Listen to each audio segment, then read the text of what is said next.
اور جس دیش کی عدالت عدل کرے، وکیل عدل لے کر دے، وہ دیش کبھی برباد نہیں ہو سکتا، وہ قوم کبھی برباد نہیں ہو سکتی، چاہے پانچوں دریا خشک ہو جائیں اور چاہے ساری بجلیاں چلی جائیں اور ہمارے پاس وہی ٹمٹماتی بتیاں ہوں اور وہی تیل کے چراغ ہوں، لیکن اگر میرے دیش میں عدل ہے تو دنیا کی کوئی طاقت ہمیں کچھ نہیں بگاڑ سکتی ہمارا۔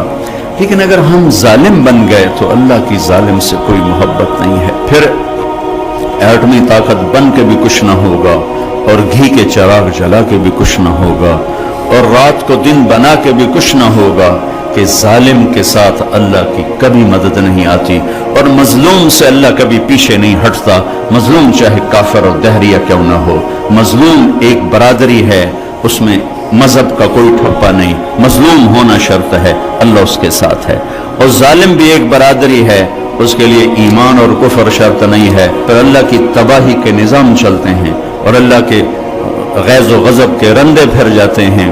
میں آپ سے گزارش کروں گا، آپ اپنی ذات سے شروع کریں، حکومت کا انتظار نہ کریں، آپ اپنی ذات سے شروع کریں۔ آج کے بعد میں اس اللہ اس کے رسول کی نافرمانی نہیں کروں گا۔ آپ کی عدالت میں کوئی بے نمازی، کوئی وکیل عورت، کوئی وکیل مرد بے نمازی نہ، کوئی ظالم کا پشت پناہ نہ۔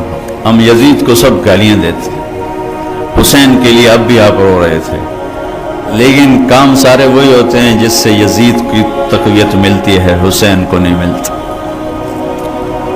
حسین ایک استعارہ ہے مظلومیت کا اور یزید ایک استعارہ ہے ظلم کا۔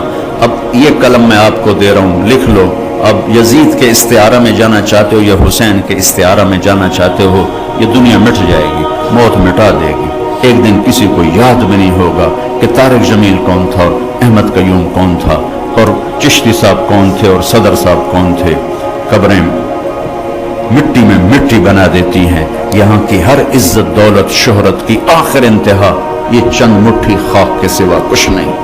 جاؤ بادشاہوں کی قبروں پر دیکھو، کھود کے دیکھو، خاک کے سوا تمہیں کچھ نظر نہیں آئے گا۔ اجل ہی نے چھوڑا نہ کسرا نہ دارا، اسی سے سکندر صفات بہارا، ہر ایک لے کے کیا کیا نہ حسرت سے دھارا، پڑا رہ گیا سب یوں ہی ٹھاٹھ سارا، جگہ جی لگانے کی دنیا نہیں ہے، یہ عبرت کی جا ہے تماشا نہیں ہے۔ اب ہم سب مل کر توبہ کریں اور اپنی ذات سے شروع کریں کہ ہم سچائی کے ساتھی بنیں گے، نماز نہیں چھوڑیں گے، کسی کا حق نہیں ماریں گے، بچوں کو حلال کھلائیں گے، حرام کا لقمہ کبھی سرسبز نہیں ہوتا اور حلال کے لقمے پر کبھی خزاں نہیں آتی، ظلم کے پیسے پہ کبھی بہار نہیں آتی اور حلال پیسے پر کبھی خزاں نہیں آتی۔ ظالم کے لیے اللہ کی کسی قسم کی کوئی ہمدردی نہیں اور مظلوم کے لیے ساتوں آسمان کے دروازے کھلے ہوئے ہیں۔ جو اپنے بچوں کو حلال کھلائے گا اس کے بچے نہال رہیں گے، آباد رہیں گے، خوشحال رہیں گے۔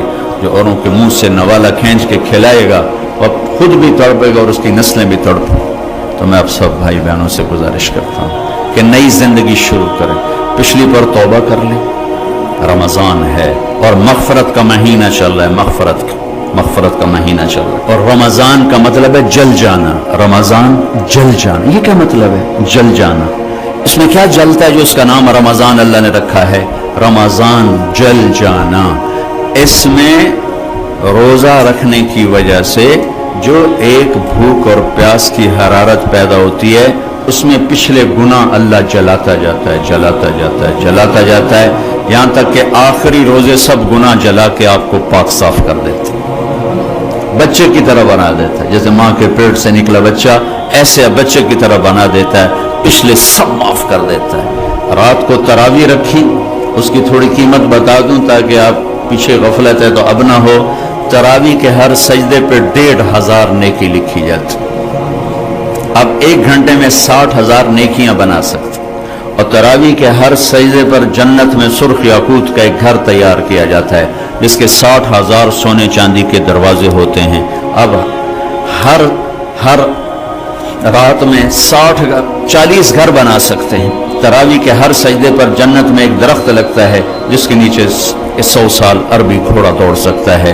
یہ رمضان کی خوبصورت راتوں کی محنت کا صلہ ہے، اور اس میں ایک رات 21، 23، 25، 27، 29 میں آنے والی ہے شب قدر۔ میرا ملک بھی 27 کو بنا تھا، اتفاق نہیں انتخاب تھا۔ 13 اگست کو کیوں نہیں؟